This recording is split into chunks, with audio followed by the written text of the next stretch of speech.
There is a certain weight that sits on the hearts of many Nigerians today. It is not the kind of weight that makes people cry loudly. Number, it is quieter than that. It settles slowly. It collects day by day. It comes from waking up every morning in a country that makes survival feel like a competition instead of something natural. It comes from living in a land that asks so much from its people and gives so little in return. Nigeria is a nation of extraordinary potential, a nation rich in culture, language, music, brilliance, and human strength. But these gifts exist side by side with deep wounds, wounds that have not healed, wounds that have not even been acknowledged, wounds that stretch back decades. The story of Nigeria is a story of promises made and promises broken. If you go to Bono, you will meet families who have lost entire generations to violence. You will find towns where schools once stood, now silent, where children once played, now empty.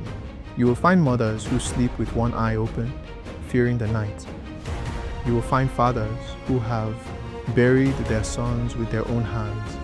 If you go to Plateau, you will hear quiet stories of villages attacked at dawn. You will meet survivors who speak in soft voices because grief has made their hearts fragile. If you go to Benue, Southern Kaduna, Taraba, Katsina, or Zamfara, you will meet people who once believed in Nigeria, who once believed the government would protect them, but now they speak with a kind of numbness, the numbness of repeated loss. Lives are taken, mass graves fill, then silence follows. No justice, no truths told, no accountability. And that silence is the loudest violence of all. Because when the state does not mourn you, you begin to question whether you ever belonged to the state in the first place. Nigeria's tragedy is not only the death, it is the absence of justice after the death. The idea that life here can end without explanation, without investigation, without consequence. And a nation cannot survive when its citizens feel unprotected. We were taught to believe that leadership is service. But in Nigeria, leadership has become survival, not for the people, but for those in power. When elections come, money flows like river water. Bags of rice appear, promises are made, streets glow with flags and loudspeakers. But after the votes are counted, the people return to darkness, while those in power return to comfort. Corruption is not just theft of funds. Corruption is the theft of futures. Corruption is when a road is built halfway and thousands die in accidents because the funds for completion disappeared into private pockets. Corruption is when hospitals are left without equipment while leaders fly to London for medical checkups. Corruption is when schools lack chairs and children sit on bare floors, while billions allocated to education are spent on campaigns and foreign properties. And corruption has a silent partner: impunity, the knowledge that nothing will happen, the knowledge that the system will protect you if your name is known in the right rooms. When the powerful commit crimes, there are committees, panels, inquiries, hearings, reports, and then silence. When the poor commit crimes, there are prison cells. This is how faith in a nation dies, not suddenly, slowly, quietly, day by day. There is something heartbreaking about watching Nigerians work so hard and still struggle. The streets are full of talent, the markets are full of creativity, the people are inventive, determined, resourceful, but the system swallows effort and gives frustration in return. Graduates search for jobs for years. Businesses are destroyed by the cost of power. Families calculate every grain of rice. Parents hide their tears from their children. Students study by candlelight in a nation that exports crude oil, the price of food rises, the value of money falls, transport becomes expensive, rent becomes a battle. The simple act of living becomes a negotiation, and still, we are told to have patience. But patience is not a solution. Patience is not a policy. Patience is not development. Patience cannot rebuild a nation that refuses to change. This is why people are leaving, not because they do not love Nigeria, but because Nigeria has made love feel like suffering. And this is where the story connects back to identity, to belonging, to the breaking of trust, to the transformation of belief. The same emotional journey millions of Nigerians have walked is the same emotional road Nnamdi Kanu walked. He did not begin with separation, he began with faith. And it was Nigeria that changed the faith into something else. And men, for that matter, all over Nigeria, especially the northern part of Nigeria, we are not happy, we are not pleased with what is happening, and that is why we are here today. As you can see, there are a lot of Nigerians who are protesting about the killing of families, people who are determined to tear the country apart violently, and it is not something that we support. It is not something that we would like to see continue, and we are here today to send a clear message to the Nigerian government, through the High Commissioner, that what is happening in the country is unacceptable, and we cannot accept it. If that continues, it will lead to the violent disintegration of the country. There will be no more Nigeria for anyone to go to. There will be no Nigeria for anyone to refer to. In fact, what is happening in Somalia today will be like a tea party.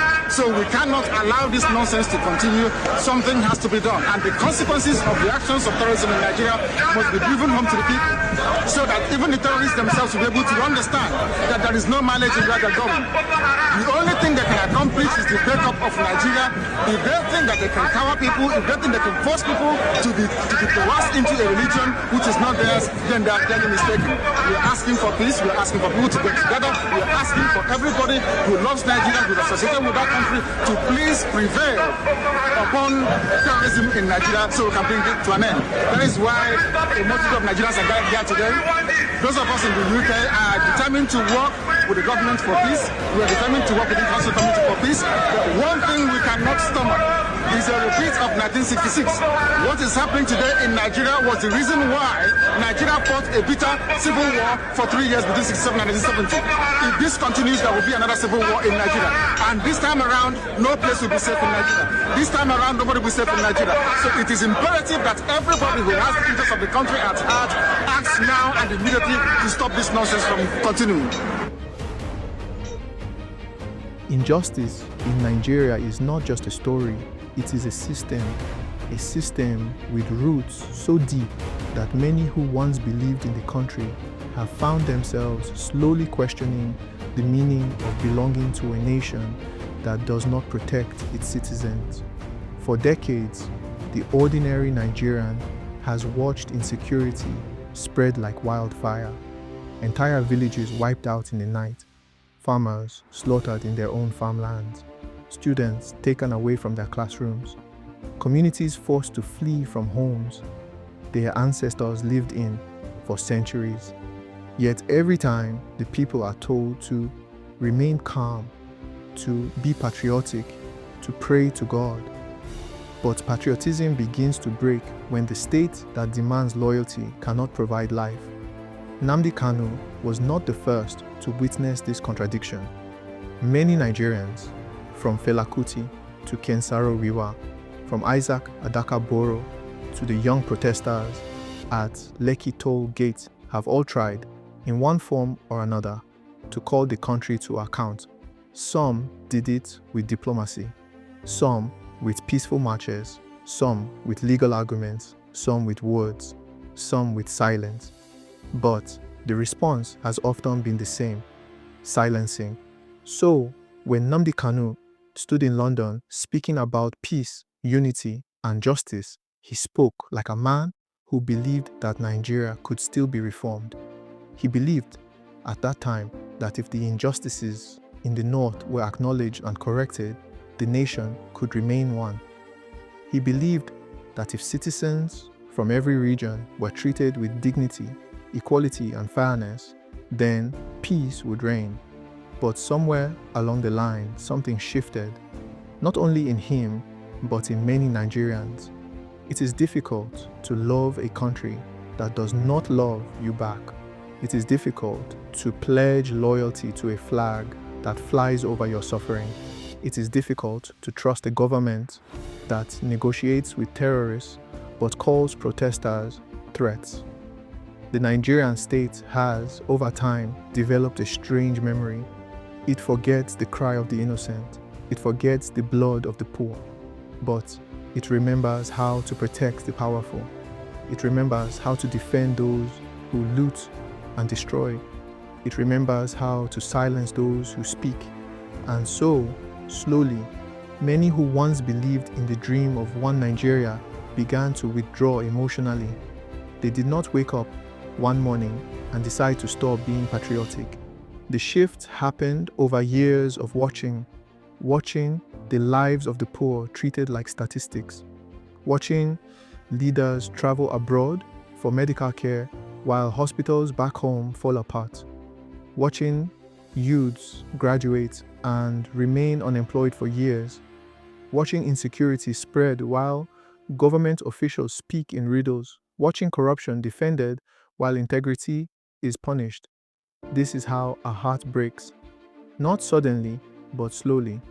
People like Nnamdi Kanu did not emerge in a vacuum. His voice grew louder in a vacuum left by the state itself. When a nation refuses to listen to the cries of its people, someone else will speak on their behalf. And when the state attempts to silence that person, their voice becomes even louder. The story of Nigeria is not the story of one man. It is the story of millions of hopes carried and dropped. It is the story of a nation that has never truly confronted its wounds. The wound of the civil war, the wound of religious distrust, the wound of ethnic suspicion, the wound of corruption, the wound of poverty, the wound of leadership failure. These wounds do not heal by silence, they grow, and every generation inherits the pain. And so, when the young watch events unfold, killings, kidnappings, oppression, injustice, they begin to ask, if my life means nothing to the country, why should the country mean something to me? This question is powerful and dangerous because when enough people start asking it, nations tremble. Nnamdi Kanu's journey from advocating unity to advocating separation is not the story of betrayal. It is the story of disappointment. It is the story of a man who believed in a country that did not believe in itself.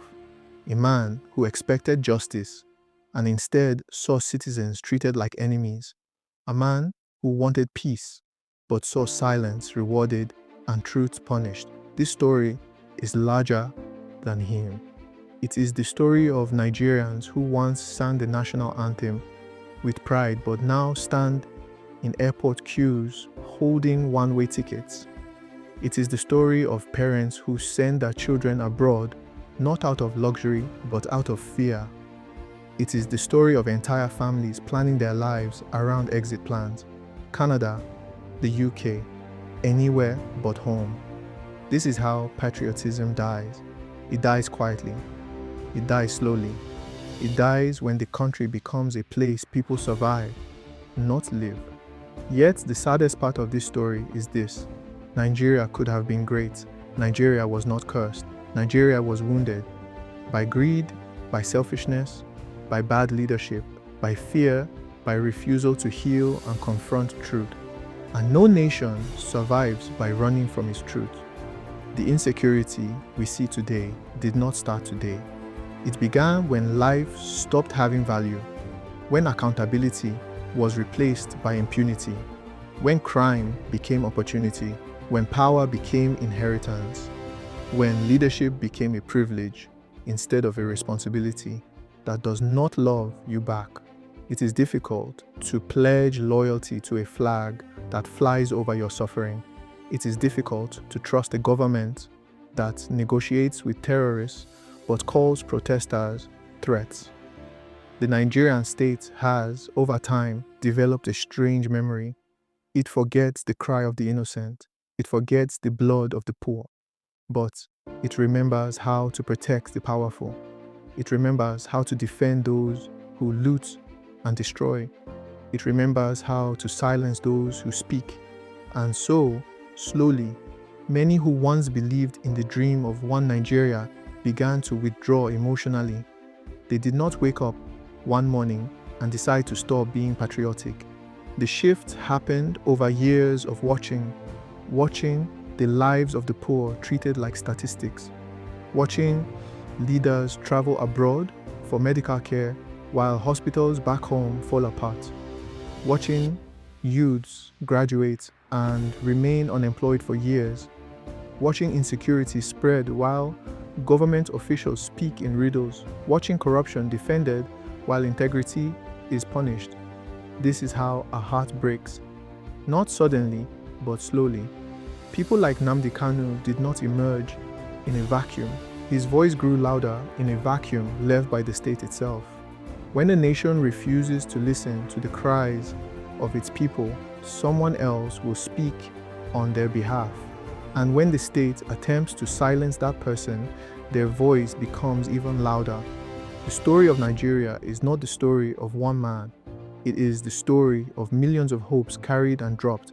It is the story of a nation that has never truly confronted its wounds.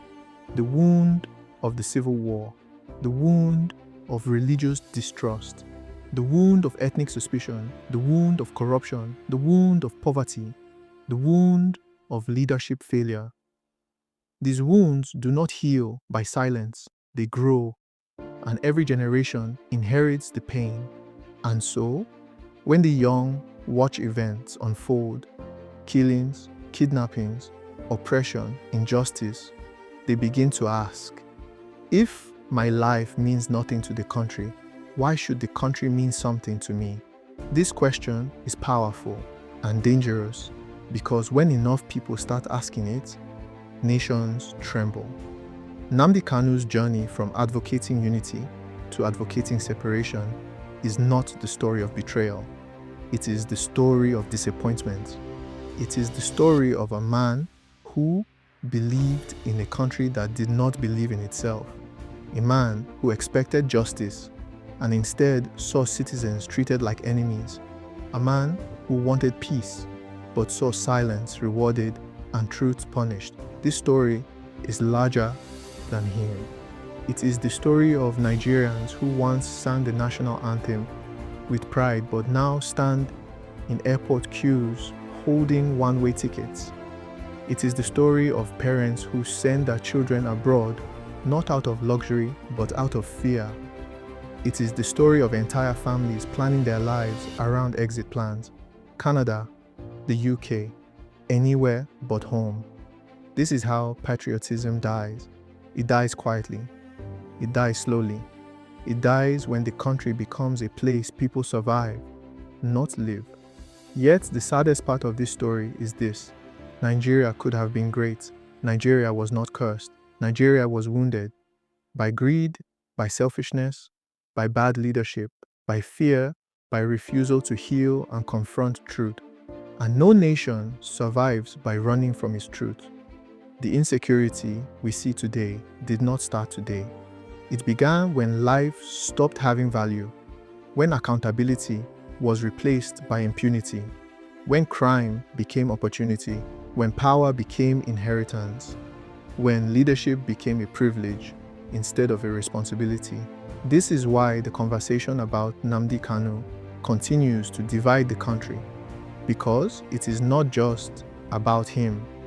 It is about what created him.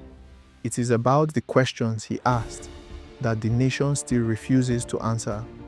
And until those questions are answered, history will repeat itself. The Nigerian government's response to voices of dissent has often followed a familiar pattern: denial, dismissal, and force. Instead of dialogue, the state has frequently chosen intimidation. Instead of addressing the root of suffering, it targets the one who points at the wound.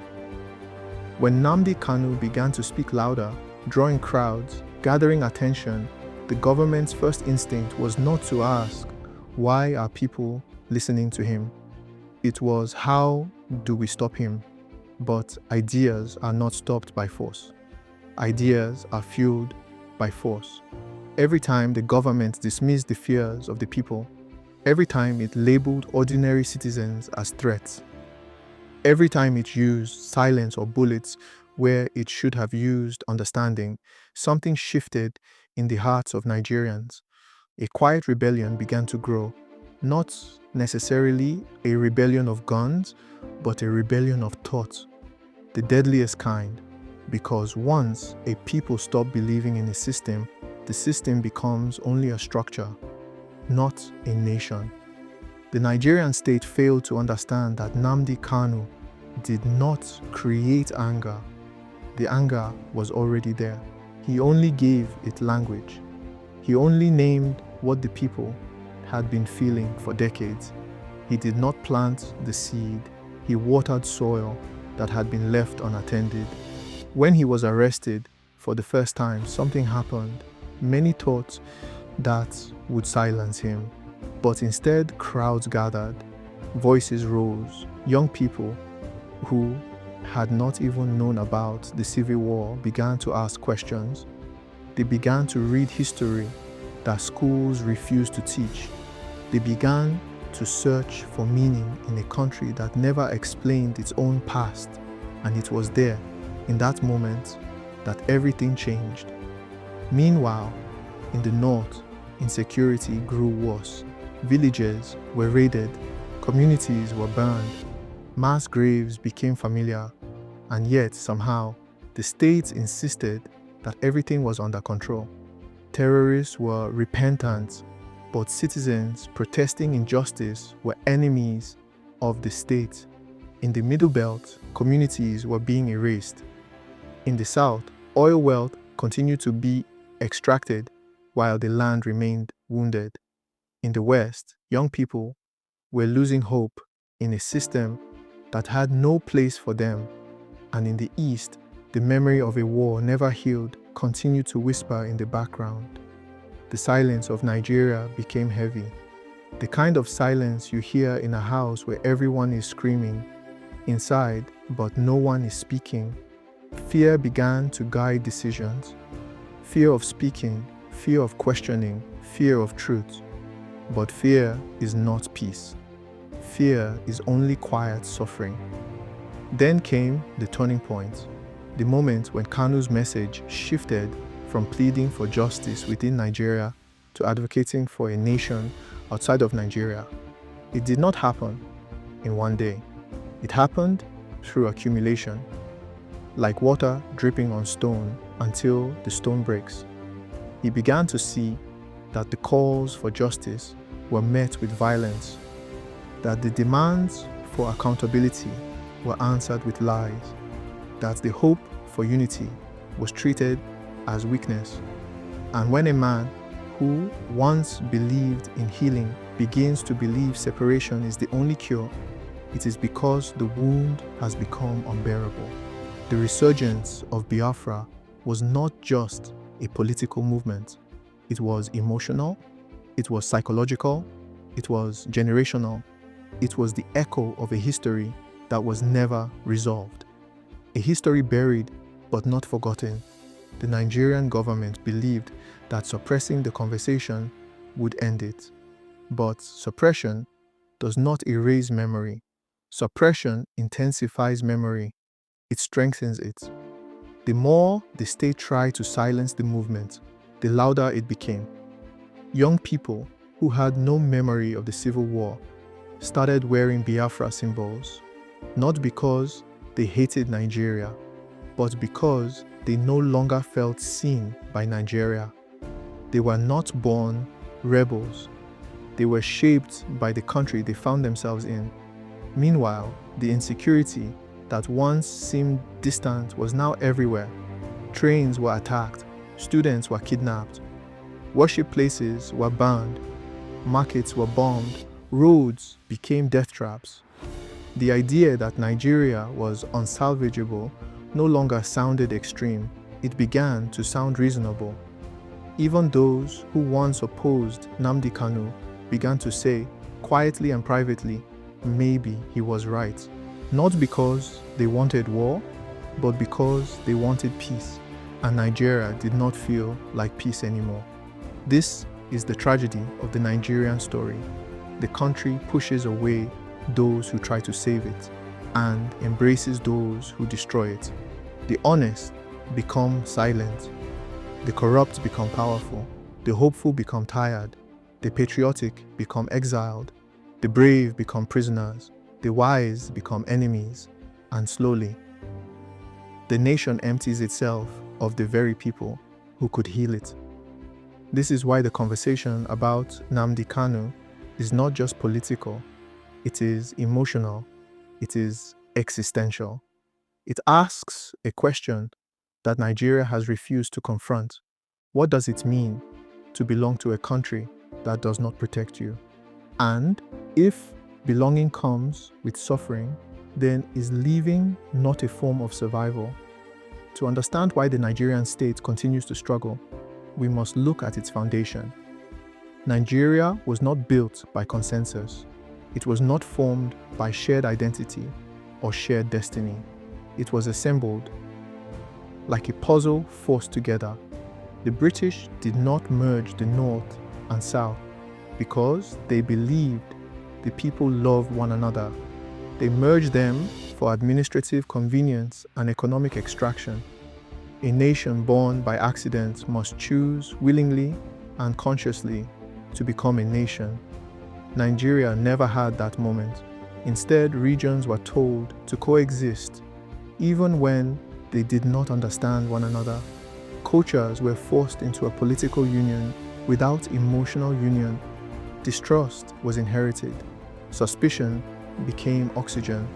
And when a nation is built on a foundation of mistrust, justice becomes fragile. Because justice requires fairness. Fairness requires equality. Equality requires trust. If trust is missing, then even good decisions can look like oppression and bad decisions become unbearable. This is the environment that shaped Nigeria. It is why every region feels wounded. The North feels abandoned. The South feels exploited. The East feels rejected. The West feels disappointed. And the Middle Belt feels forgotten entirely.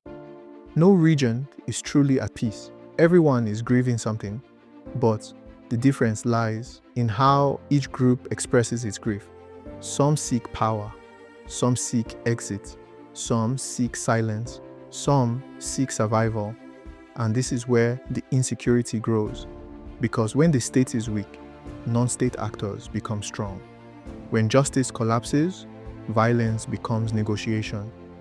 When leadership is absent, fear becomes government. The result is a country where criminals rule from forests, where ransom becomes policy, where bandit camps become kingdoms, where army barracks are attacked, where security agencies are overwhelmed, where citizens pay for protection from the very people they are supposed to be protected against.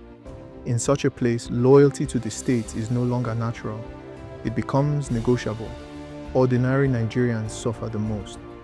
The woman who sells tomatoes in the market, the child walking to school, the commuter returning home after work, the farmer tending to crops. These are the ones who carry the weight of instability on their backs. They are not asking for luxury. They are asking for normal life.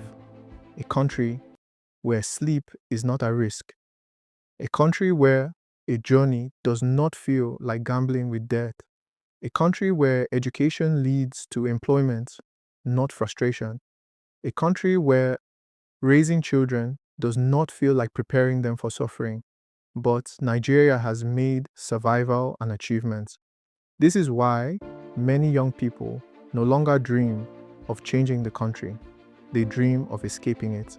The same children who once pledged allegiance to the flag now refresh visa application websites daily. Not because they hate home, but because home has become harsh. And when a generation begins to leave emotionally, the physical departure is only a matter of time. This is where the question of separation becomes louder. For many, separation is not an act of aggression. It is an act of self-defense, a survival instinct. When the home is burning, you do not debate loyalty.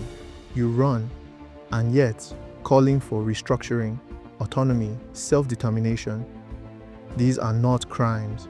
They are political ideas, political debates, discussions that any healthy nation should be able to have without fear. But in Nigeria, ideas become threats, and the state's response has often been force.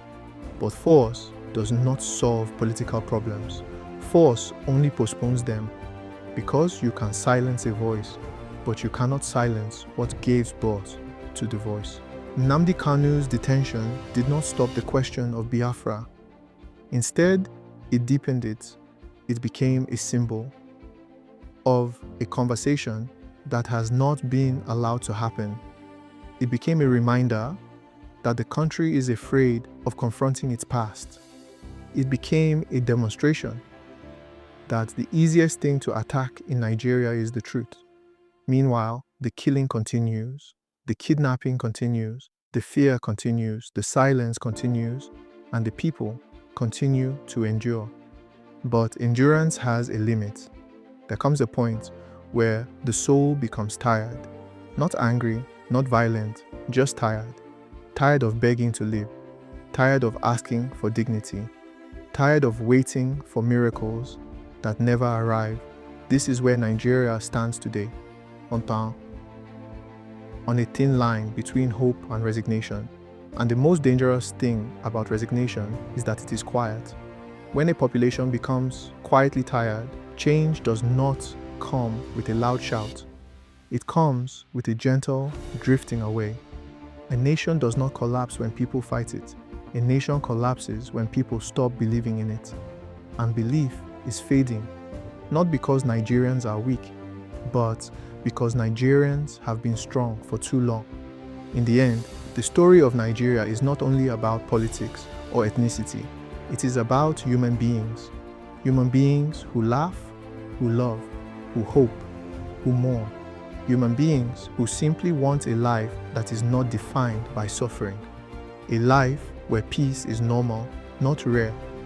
A life where dignity is not a privilege, but a right.